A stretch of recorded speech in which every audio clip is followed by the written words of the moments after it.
Šįmet jūs buvo tarsi po padidinamųjų stiklų, kai nežinojot, leis dalyvauti, neleis dalyvauti. Ką patys manėt apie tą laiką? Galvojom, ko pakeisim šitas varžybas iš tikrųjų, nes buvom susiplanavę, labai norėjom dalyvauti, nes manom, kad vasaros, sakykime, šis turnyras, tai mums daugiau, kaip, sakykime, dėl malonumo, dėl gero malonumo, iš tikrųjų, ir labai norėjom dalyvauti.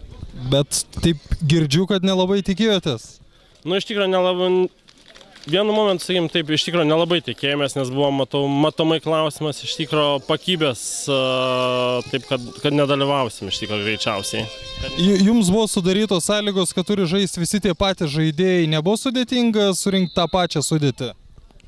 Sakykime, norėjusi, kad gal šiek tiek keletą jaunesnių žaidėjų, kad būtų leista įtraukti, nes dabar turbūt amžiaus vidurkis pakankamai solidus, arti 40, nu, bet matysim, aš manau, kad čia pirmas rungtynės dar nieko nereiškia. Kodėl jos nesusiklostė? Sakykime, manau, viena iš problemų vartininkas pagrindinis, kuris tiesiog negalėjo atvykti ir porą, trejetą jaunesnių žaidėjų, iš tikrųjų, kurie gan ženkliai būtų sustiprinę, jie irgi nespėjo iš darbų, tai, sakykime, pagrindinė matyti priežastis nesėkmės, nes manau, kad mes, pajėgus laimėti prieš šią komandą. Ačiū.